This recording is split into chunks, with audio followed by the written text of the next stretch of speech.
The machines do not solve problems with greater insight than men do, only faster, only faster. What was the first thing a man must do before he can be a man? He must be born.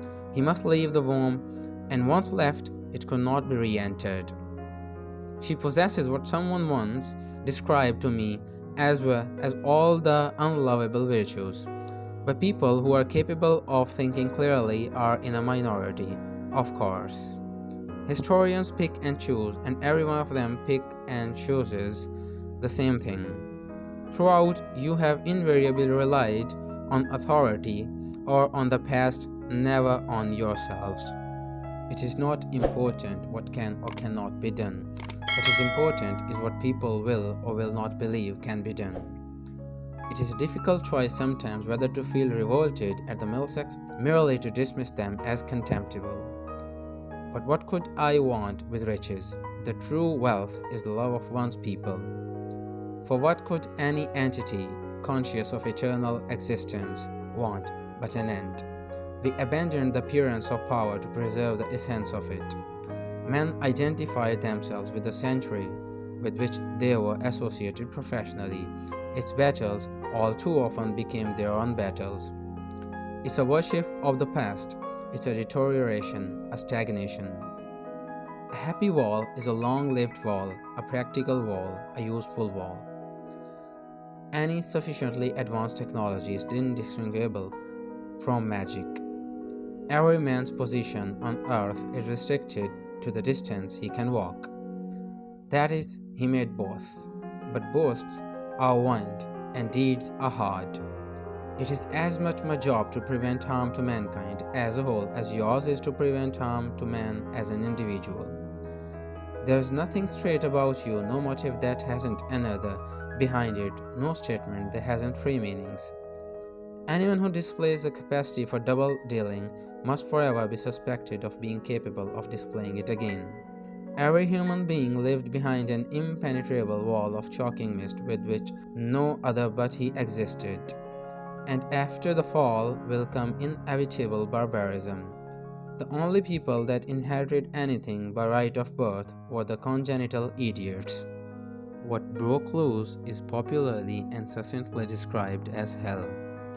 Schiller, a German dramatist of 3 centuries ago, in a play about Joan of Arc, he said, "Against stupidity the gods themselves contend in vain." Now why should there be a special word for a man with dark skin? There was no special word for a man with blue eyes, or large ears, or curly hair. Groups, like individuals, will rise to strange heights in answer to a challenge, and vegetate in the absence of a challenge. Where history concerns mainly personalities, the drawings become either black or white according to the interest of the writer. A nuclear blast is a good weapon, but it can point both ways. The reaction of one man could be forecast by no known mathematics.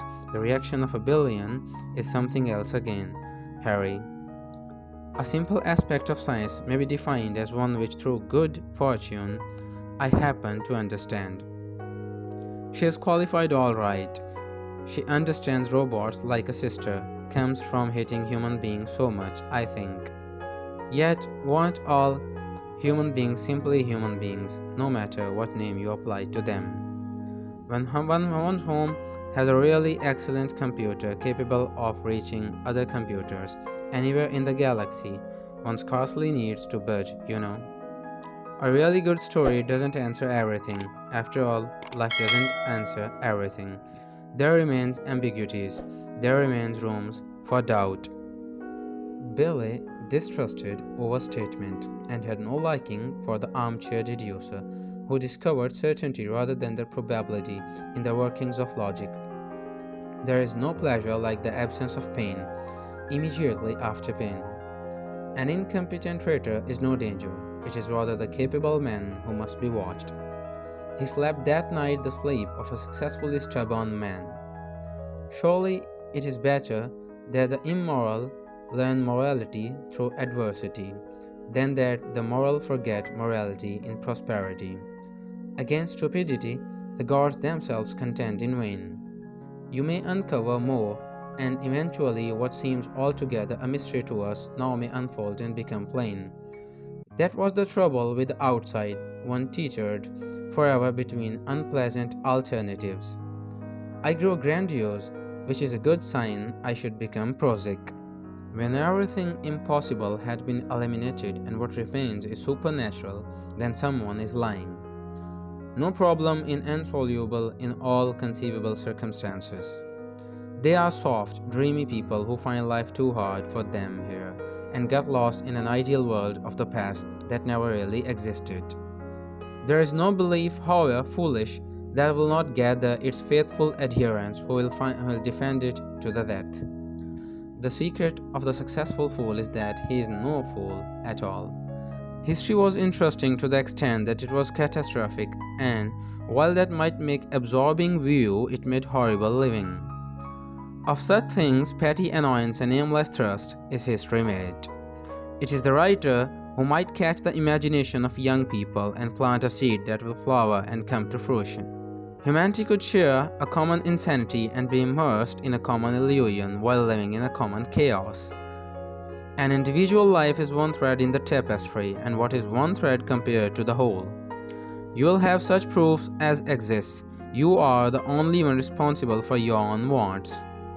Ambitious men will not wait, and unscrupulous men will not hang back. By their every action, they will hasten the decay of the world. He would do worse than his worst if he had to. I am being accused of modesty, a horrible and thoroughly unnatural crime. The word robot is from Isaac, word meaning compulsory labor. A robot may not injure a human being or, through inaction, allow a human being to come to harm. There is a longing for a supposedly simple and virtuous past that is almost universal among the people of a complex and vicious society. The solar system consists of Jupiter plus Darius. I consider violence an uneconomical way of attaining an end. There are always better substitutes, though they may sometimes be a little less direct. You are surrounded by people in the waking period, and you feel their eyes and their hopes on you. You can stand up under it. In the sleep period, you are free. Presumably, such is the folly of human beings. The prospects of intellectual suicide might not stop them from indulging their hatred. Your phraseology is obscure, but I think I understand. There is no record in the history of the galaxy of any society being so foolish as to use nuclear explosions as a weapon of war. People tended to avoid the humiliation of failure by joining the obviously winning side even against their own opinions. A robot must not hurt a human being unless he can think of a way to prove it is for the human being's ultimate good after all. The unwritten motto of United States Robot and Mechanical Man Corp was well known. No employee makes the same mistake twice. He is fired the first time. The rotten tree trunk, until the very moment when the storm blast breaks it into two, has all the appearance of might it ever had. The word tradition covered it all, as it covered so many things, some useful, some foolish. They were scientists enough to admit that they were wrong. I suppose there is no way of putting the mushroom cloud back into that nice shiny uranium sphere. So the universe is not quite as you thought it was. You would better rearrange your beliefs then, because you certainly can't rearrange the universe. People say it's as plain as the noise on your face, but how much of your nose on your face can you see, unless someone holds a mirror up to you? Somewhere on the world was the Emperor's palace, set aimed 100 square miles of natural soil, rainbowed with flowers. Never let your sense of morals prevent you from doing what is right. It is always easy to explain the unknown by postulating a superhuman and arbitrary will. It was a sign of decaying culture, of course, that dams had been built against the further development of ideas. For it is the chief characteristics of the religion of science that it works. And his idea of solid comfort was to be left in utter solitude for 2 or 3 hours.